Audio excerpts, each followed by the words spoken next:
This is Dabu7, and for those out there that like to see these sky events, we do have one coming up this week.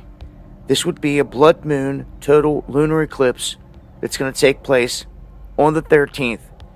Now they're saying that most of North America and the Western Hemisphere are going to be able to witness this, but depending on where you're at, the evening of March 13th into the morning hours of the 14th is the best window, depending on your time zone, to catch this event. In years past, we've witnessed tetrads, and we had witnessed a big gap, a 7-year gap, with 2 eclipses that took place over North America. The path of those formed a big X right over the New Madrid Fault region. And we have a new series now, with this one being the one for this year. It's not going to happen again until about this time next year. And for those that wonder why it's red, it's similar to sunset. When you have all the light going around the earth, when it's blocking this out, it gives off this orange or red hue, just like you see at sunset, so to speak. And this red tint leads people to refer to this as the blood moon. So some see this as an ominous harbinger or sign, others just a cool event to see in the night sky. Nonetheless, this is going to be going down, and when it does go down, if you guys catch any good images, let me know. Dabu7@yahoo.com. Tag me over on X, and I'll make sure to share them on the live stream. Going live Monday, Wednesday, and Friday, 9 p.m. Eastern. Hope to see you guys there. Much love and eyes to the skies. Shalom. I started investing when I was... First thing and foremost, I want to give all praises and glory and honor that's due to Yahweh, Ba'ashem, Yahweh Shai, Ba'ashem Kakwadash. Double honors to the apostles and elders of Great Millstone and rule well. Blessings and salutations to the hopeful elect. New in the gospel, bride, lifting up the standard of Yahweh, Ba'ashem, Yahweh Shai, wherever it may be. This is another lesson through the Spirit. As we see that we have a blood moon coming up on the Passover, which is March 13th evening, which is the 14th day of evening, which is the second week of the month, which will be a full moon. I believe here in the Kansas City area, I think the Umbra begins like around 1:26 a.m., which is roughly Friday morning according to Esau's time. And of course, it looked like we'd get a good visage of it because it starts to clear up around 3 a.m. But that can change, because we understand how Esau, Edom try to block out certain events that's dealing with prophecy. Okay, I know the last couple of blood moons we had, it was pretty much it was barely noticeable because of the chemtrails and the chemtrailing. And on Friday, it's supposed to rain, I believe, later that evening. But this is the week of the Passover. We have a very, very prevalent sign.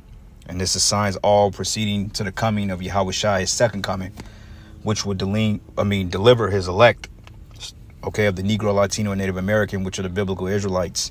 All right, so with all these signs in the heavens, prophetic events, economic collapse, World War III, it's safe to say that we expect things to intensify after the Passover. And, just me personally speaking, I speak as a man, but I anticipate it to be a very confusing and a dark and a violent summer this year, especially when prices of goods continue to go up amid fear recession. You see? So with that being said, this ain't a time to take lightly, okay, as you got guys in Israel that's going on national fast for wicked men, which is not very circumspect because, when you go into the concept of Korah, Dathan, and Abiram, and you had Moses and the men that follow Moses and the men that follow Korah, what happened? The Most High created a division, and the Jakes that follow Korah end up perishing.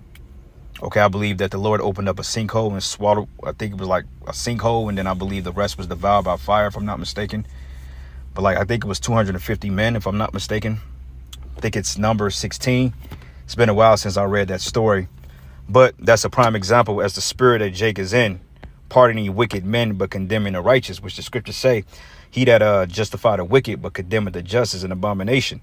All right, so, hey, Lord's will, mass judgment starts on the night of Passover. Okay, because the scriptures say, though it tarry, wait for it, because it shall surely come to pass. You see? So, this is Fox 5. It says blood moon total lunar eclipse happens next week, and here's how you can see it, which, we're familiar with these phenomenons. Okay, since I've been in the truth, I've experienced so-called blood moons, which are lunar eclipses, solar eclipses, which we had one last year that pretty much created the X out of Babylon, or X'd out Babylon, which in the Hebrew, in the Paleo Hebrew, the X goes into the Hebrew word tha. Okay, the tha and the ah, which is the a, or lap, or alep, which is the ah in the Hebrew. All right, but it says here, sky watchers across America will have the opportunity to see a total lunar eclipse next week if the weather cooperates, and we understand that Esau chemtrails. Okay, you have some which is called chemtrailing, which he's continued to spray the skies and bombard the skies with these poisonous chemicals that cause all types of diseases and respiratory issues, and by spraying metals and barium oxide into the atmosphere, and we ingesting these particular poisons, man. Hence why everybody is ultimately sick. All right. And also, going back to this article, it says how America will collapse by 2025, which this was published back in 2010. And honestly speaking, it's pretty much on point. All right. Which I did like a small series on it, which I may have to get back into, because honestly speaking, I can do like 15 lessons off this article alone, because each paragraph represents a lesson, because that's how long it is. All right. But anyway, going back, it says here, the timing of the event is next week. Is such a total eclipse that will be visible to the vast majority of America and the Western Hemisphere. It reads, across to NASA, the moon would appear to turn red when it passes to the Earth's shadow on the night of March 13th, which is the night of the Passover, or early in the morning of March 14th, depending on your time zone. All right, it says, unlike a solar eclipse, special polarized glasses are not needed to see the lunar eclipse, but the eclipse can be viewed with the naked eye, although telescopes and binoculars can enhance the viewing experience. It reads, the total lunar eclipse happens during the full moon, when the Earth is exactly between the sun and moon, and the moon passes through the shadow cast by Earth and turns our only natural satellite a reddish color. It says, while most of the country will theoretically be able to see the eclipse, cloud cover could play a big role in whether people's individual regions are able to enjoy the celestial event. But keep checking Fox, blase, which it ain't even cloud, it's chemicals. Okay, what I found out how they determine the forecast is through what they spray. Because honestly speaking, can nobody really predict the weather to the T, only but Yahweh Shai. Even back in the 1800s, you had what they call the Farmer's Almanac, which, based on certain trends and animal herds and crops and so forth and harvesting, they can dictate whether it be a cold winter or a mild winter. And sometimes they on point depending on the trend of the storms, but a lot of times they're not on point. Okay, which shows you that this current model of forecast is really dictated through how they're spraying the air, because Esau done totally bombarded the seasons, man. All right. It says, but the moon does not emit any light of its own, which is a lie. Okay, moon does give his own light, according to Sirach, 43rd chapter. It says the light we see from the moon is reflected sunlight, which is a lie, which we normally perceive as white or yellow, which is a lie. The moon gives its own light. All right. It says during the lunar eclipse, the moon appears to turn red or orange because the sunlight that hits the moon is filtered through Earth's atmosphere. But this is similar to how the sky turns red during a sunset or when the sun drops below the horizon. But it says here, the red tint leads people to refer to the astronomical event as a blood moon, which is a prophetic event, according to the scriptures. You see? So let's get the book of, matter of fact, let's get this in the book of Sirach 43. I think it's 43 and 6. Yep, 43, and I'm going to start at verse 6. And it reads, it says, he made the moon also to serve in her season for a declaration of times, and we're declaring the time of the end. All right, we're at the end of Esau's empire, because when you go into the address, it tells you about the 10th part already being passed, all right, which was roughly 2,500 years ago. Now we're at the end of the 12th part, which these goes into dispensation periods of time. And we're at the end of Esau's rulership, okay, which will mark the end of this age into a new global or a new golden age, which is called a utopia, which is the kingdom of heaven, which will take place over a course of eternity. All right. There's no more heathen rulership after this man totally goes down. All right. Like they say, kingdoms bottom out at the 250 years. Well, America's 250-year period is just about up. Okay. Less than a year. But it says here, declaration of times and a sign of the world. It says, for the moon is a sign of feasts, okay, which the Passover, you will always have a full moon on a Passover. A light that decreases in her perfection proves the moon gives its own light. It says, a month called after her name, increasing wonderfully in her changing, being an instrument of the armies above, shining in the firmament of heaven, okay, in the firmament of heaven. But it says a sign of feast, which the Passover, all right, and also declaration of times. All right, so let's go to the book of 2 Esdras, the 9th chapter. And I'm going to start at verses 1. And it reads, it says, and he answered me and said, measure thou the time diligently in itself. And how we're measuring the time? By prophecy, okay? By speaking these words, by going into news articles and filtering these articles through the prophetic scriptures, man. All right? Not sitting up here throwing goddamn WW Israelite matches on fucking Passover, or what do you call talent shows or fashion shows, rap shows. Pop the balloon. You Jakes ain't taking heed to the evil day, man. And this is why the Most High is getting ready to do away with a lot of our people, because you ain't taking heed to the evil day. All right? The Lord is tired of playing games with you niggas, man. And it says, then thou shalt understand that this is the very same time wherein the highest will begin to visit the world which he made. Okay? And we're seeing it through storms. Waters are turning to red. World War III, as pretty much Iran rejected talks with America as to doing away with their nuclear program, which I would have turned them down too, because I'm like, who the hell are you to tell me I can't harness a nuclear weapon, but you can? And the reason why they don't want Iran to have nuclear weapons is because America secretly knows they're trying to invade Iran, and they don't want any type of repercussion for that, you know? So they're trying to do away with Iran's nuclear arsenal. But wait a minute, why you ain't fucking with Russia about their nuclear weapons, or China? You know, it's like you want to pick on people that don't have the single capability of fighting your ass. But see, what you finna understand, what you getting ready to learn, is that all these nations are getting ready to come up against you. And I wouldn't give up shit, because I wouldn't worry about it, because if I know I got Russia in my corner and China, I'll be talking big shit to America, man. Come and make me get rid of my nuclear program, man.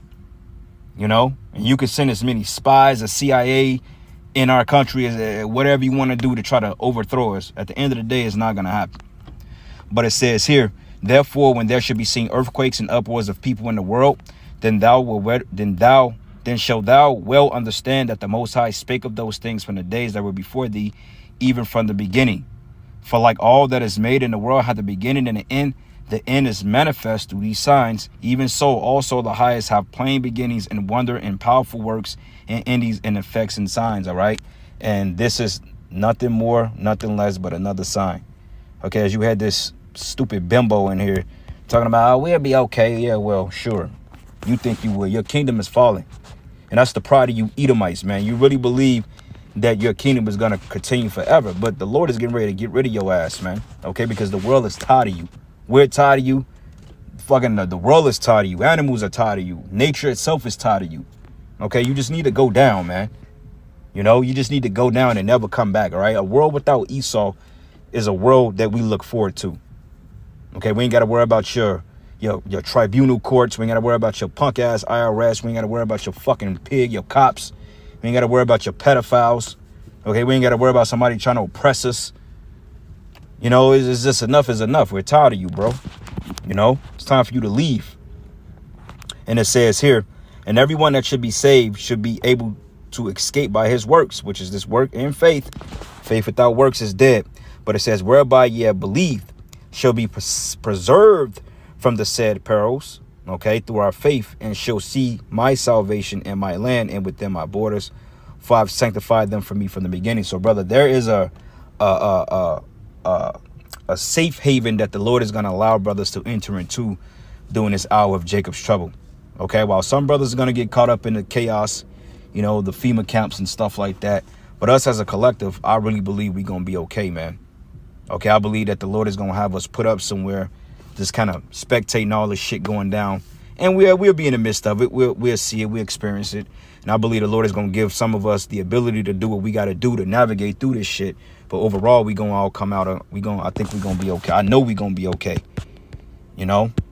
So that's something to look forward to. The quicker this system collapses, man, the better. Joel 2, and I'm going to start at verses 28. It says, and it shall come to pass afterwards that I will pour out my spirit upon all flesh.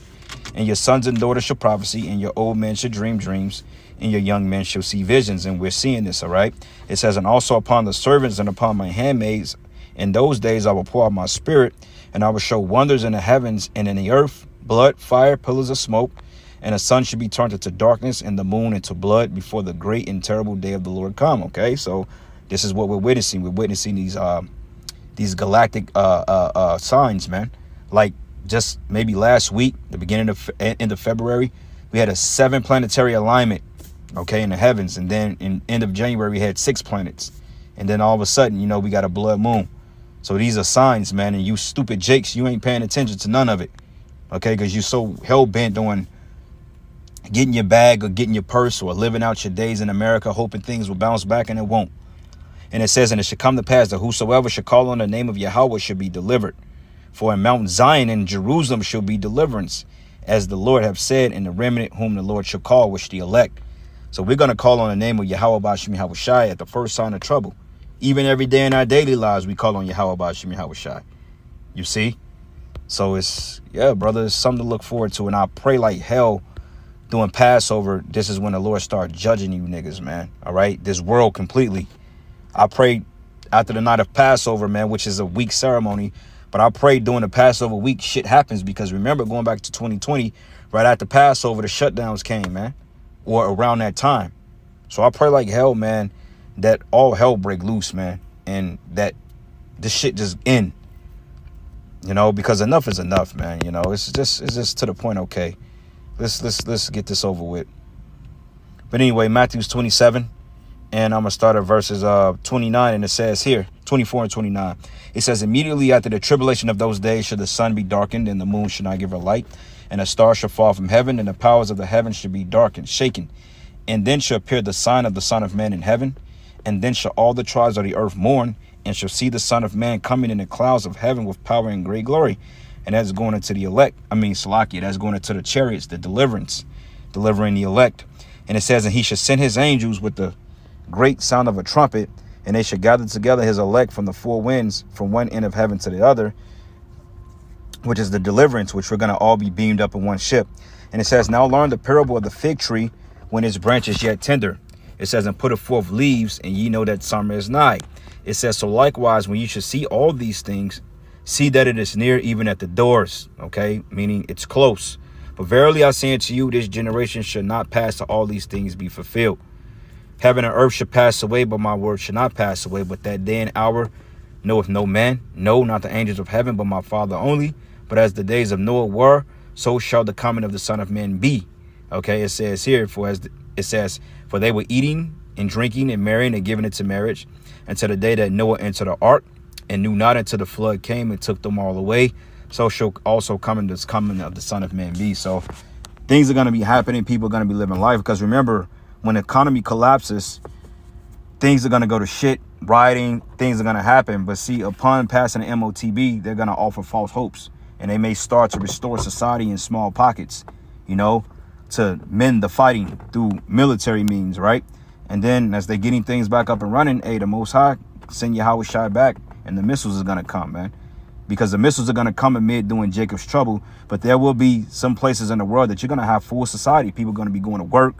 People are going to be hopping on planes. People are going to be barbecuing, getting married in different parts of the world, you know, having sleepovers, going to clubs. And then Yahweh Shai is going to pop up and he's going to take motherfuckers, man, you know. But anyway, just a reminder, giving all praises and glory and honor that's due to Yahweh Bashim Yahweh Shai. Lord's will, you are edified. To the next lesson. Shalom.